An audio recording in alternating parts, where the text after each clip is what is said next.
Imagine this.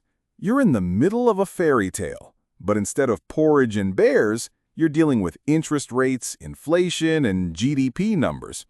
Too hot, and the economy overheats. Prices soar, the Fed panics. Too cold, and growth freezes. Jobs vanish, markets spiral. Just right, and we have what economists love to call a Goldilocks economy. Now, here's the million-dollar question. Are we actually there right now? And if yes, is it enough for the Federal Reserve to start cutting rates purely based on the economics, ignoring all the political noise from the Treasury or Wall Street lobbyists? Stick with me, because by the end of this, you'll not only understand why the Fed might cut rates, but also why they might hold firm, even if the numbers seem perfect on the surface. Before we dive into inflation charts and jobs reports, let's define our fairy tale term. A Goldilocks economy is a sweet spot where inflation is low but positive, meaning prices rise just enough to encourage spending and investment, but not enough to erode purchasing power. Employment is strong. People have jobs, wages are growing steadily, but not so much that it fuels runaway inflation. GDP growth is stable, not in a recession, but also not pushing the economy into dangerous overdrive. It's rare. Think of it like balancing on a tightrope with a bowl of porridge in one hand and a spreadsheet in the other. In theory, a Goldilocks economy is the dream scenario for the Fed because it means they can keep monetary policy neutral, neither aggressively hiking nor slashing rates. But here's the twist. Even in a Goldilocks setup, the Fed might still cut rates if the economic data hints that staying put could push us out of balance. Let's start with inflation, the temperature of our porridge. The latest inflation reports show something interesting. Headline CPI has cooled significantly from its peak a couple of years ago. Core CPI, which strips out food and energy, has been trending down but remains a touch above the Fed's 2% target. Now, the Fed isn't naive. They know inflation rarely moves in a straight line. We've seen some sticky categories, shelter costs, certain services, where prices are still rising faster than they'd like. But here's the kicker. Forward-looking indicators like rental price growth, producer price indexes, and even certain commodity trends suggest inflationary pressure could keep easing over the next 6 to 12 months. So if inflation is cooling without collapsing the economy, that's a classic Goldilocks sign. But, and this is where it gets tricky, the Fed also worries about the lag effect. Rate hikes take 6 to 18 months to fully work their way into the economy. Cut too soon, and you risk reigniting inflation. Wait too long, and you risk overshooting, pushing the economy toward deflation or a slowdown. Quick pause. If you're enjoying this breakdown and want more deep dives into how macroeconomics shapes your investments, make sure you hit that subscribe button. That way, you'll catch the next time we decode complex Fed decisions into plain English. Next up, jobs. The latest employment numbers paint a picture of resilience. Unemployment remains historically low. Labor force participation has recovered after the pandemic slump. Wage growth has cooled slightly from last year's highs, but still beats inflation in many sectors, meaning workers are actually seeing real income growth. From a Goldilocks perspective, this is exactly what you want. Jobs for those who want them, but not such rapid wage increases that it stokes new inflation. But there's a nuance here. The cracks in the armor argument.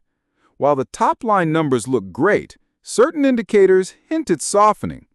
Job openings have been declining.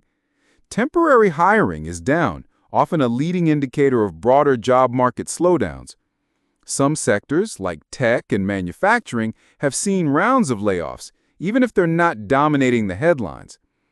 The Fed watches this closely. If the labor market starts cooling faster than expected, they could justify a rate cut to prevent unnecessary damage, even if inflation is still slightly above target. Finally, the big picture, GDP growth. Right now, GDP growth is steady. We're not in a boom, but we're definitely not contracting. Consumer spending remains strong, boosted by solid employment and decent wage gains.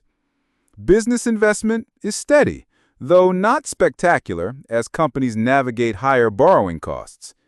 Trade is a mixed bag. Exports have held up better than expected, but global uncertainty still looms. From the Fed's lens, GDP in this range is just right. Not so hot that it demands aggressive tightening, not so cold that it screams for emergency stimulus. Now here's where we leave the fairy tale and enter the chess match. On paper, we have all the ingredients for Goldilocks. Cooling inflation, strong but slightly moderating job market, steady GDP growth. So why not cut rates now? The Fed's core mission is stability. They're not less worried about making the economy perfect today and more focused on preventing a policy mistake that unravels things 12 months from now. Cut too soon, inflation could rebound. Wait too long, the slowdown could hit harder than intended. And remember, markets already react to expectations. If Wall Street believes a cut is coming, financial conditions can loosen before the Fed actually moves. That's why Powell and team are careful with their language. They don't want to accidentally send the wrong signal. By the way, if you're finding this useful, subscribing helps me bring you these kind of deep, balanced insights without the hype. It's free for you, but it tells the algorithm to keep serving you valuable content. Let's strip away politics, treasury pressure, and market noise. Here are the purely economic reasons the Fed might cut rates. Real rates are high. Even with inflation cooling, the Fed's benchmark rate is still significantly above the neutral rate, the level that neither stimulates nor restrains growth. That's a lot of tightening still in the system. Leading indicators are softening. Things like manufacturing PMIs, housing market data, and small business sentiment are hinting at slower growth ahead. Global weakness. Other major economies, Europe, China, are showing sluggish growth. If global demand weakens, U.S. exports and corporate earnings could feel the pinch. And risk management. Cutting rates slightly now could act as insurance against a sharper downturn later, especially if inflation is firmly trending toward target. And here's the other side of the coin. Inflation not fully at target.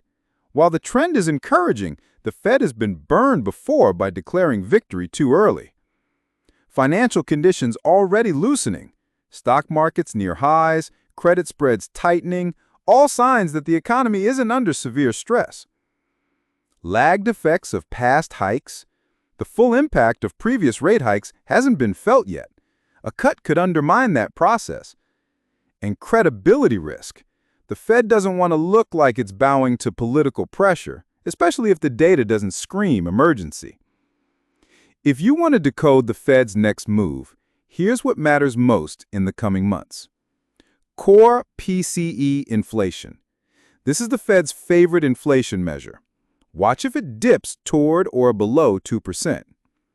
Jobless claims and wage growth. Early warning signs for the labor market. Consumer spending trends.